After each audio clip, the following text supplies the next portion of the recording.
Itong evacuee sa lungsod ng Maynila ay nadagdagan pa ho ito. Mahigit 10,000 na at pasintabi ho sa mga nanananghalian, yung mga basura naman ay kapansin-pansin na naglipanan na naman dyan sa may Dolomite Beach sa Manila Bay Area.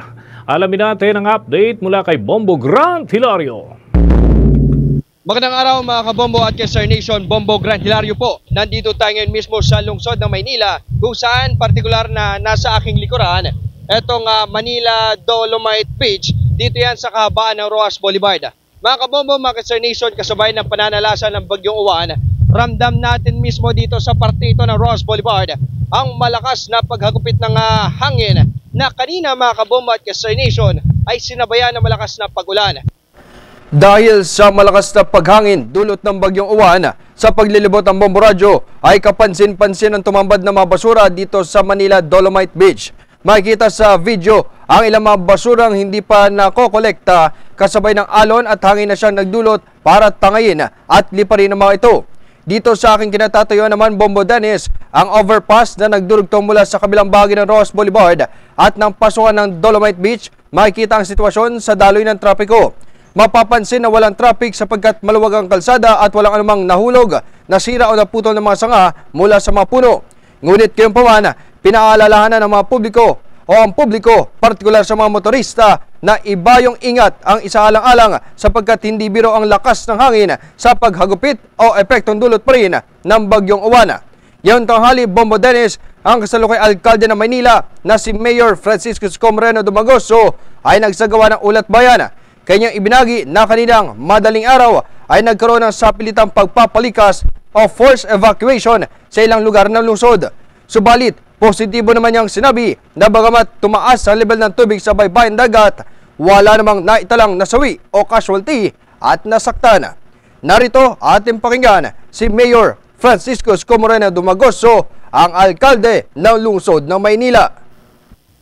Noong mga alas 12 na pasado ng madaling araw, ay meron pong mga areas katulad po ng Gasangan na area sa Paseco na pinasok na po ng dagat at tumaas po ang tubig. Ay, tinawagan ko po ang MDRRMO at ang ating MDSW na ilikas, per saying ilikas yung mga pinasok ng dagat dahil umabot po hanggang tuhod.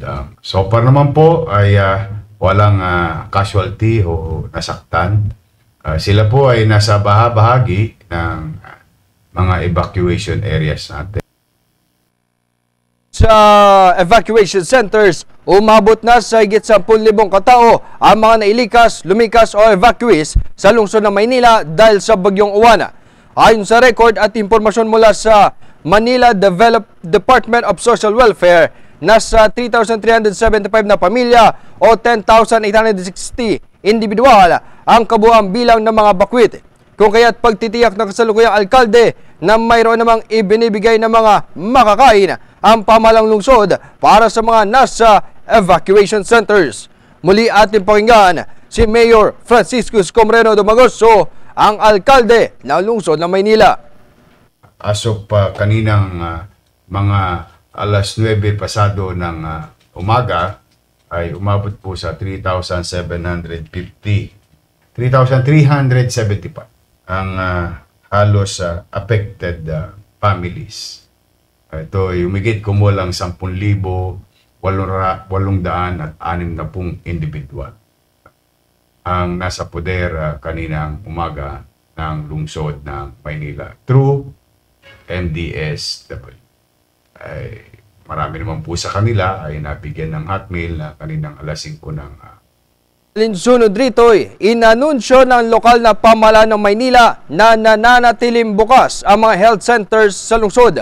Maaari nilang magtungo rito upang magpakonsulta at makahingi ng libreng gamot pangontra o laban sa banta ng leptospirosis. Bombo Grant?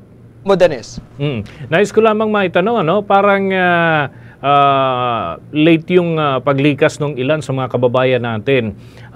Usually, bago tumama yung bagyo, lumilikas yung mga residente. Pero ito, hanggang ngayong araw kamo ay meron pang mga nadagdag na mga nagsilikas patungo dyan sa mga evacuation centers. Paano naging yari ito, Bombo Grant?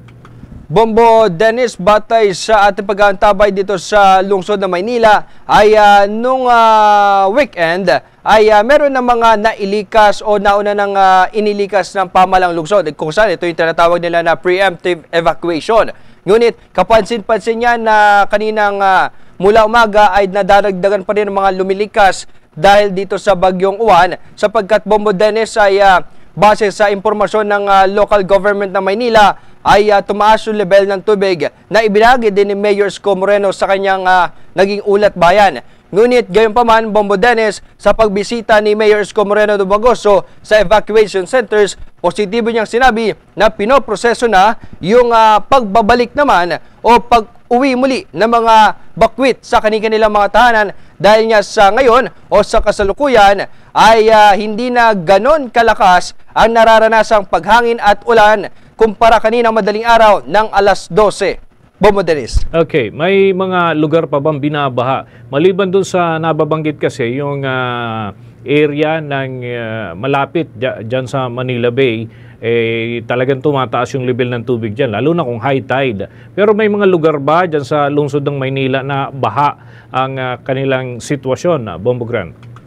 Bombo Dennis, sa pag-iikot ng buong pwersa ng Bombo Radio Philippines, ating nadatnan yung mga pangunahing kalsada, yung Ross Boulevard, Taft Avenue at iba pa na wala naman tayong nakita o kapansin-pansin na nabuo o tumaas na level ng tubig o siyang pagbaha. Ngayon, Bombo Dennis, base sa panayam kay Mayor Isko Moreno Dumagoso, ang lahat umano raw ng kalsada ay walang nakita o na-monitor na baha dulot ng Bagyong Uwan. Ngunit ngayon pa man, pinaalalahanan ng publiko na manatili pa rin sa kanilang mga tahanan o mag-ingat pa rin sapagkat itong si Bagyong Uwan, bagamat walang malalakas na tuloy-tuloy na pag-ulan, ay itong malalakas na hangin naman ang siya nagiging banta o nagiging panganib para sa publiko ngayong Lunes. Bombo Dennis. Okay, with that, maraming salamat, Bombo Grant. Ingat kayo dyan. Mga kabombo, mga Nation, kung kayo po ay lalabas pa o dadaan dito sa bagay ng Ross Boulevard, mga kabombo, ay mas maigi po na manatili na muna tayo sa ating mga tahanan sapagkat hindi po biro, mga kabombo, ang hagupit na itong si Bagyong Uwan. Mula rito sa lungsod ng Maynila, ito si Bombo Grant Hilario, nagbabalita at nag-aatid ng serbisyo kasabay ng paghagupit ng Bagyong Uwan. Bast Radio Bombo! For the most trusted source of news and information, visit our website at www.bomboradio.com. Follow us on Bombo Radio mobile app, Facebook, YouTube, TikTok, and X, formerly Twitter. Like, share, and stay connected. Anytime, anywhere.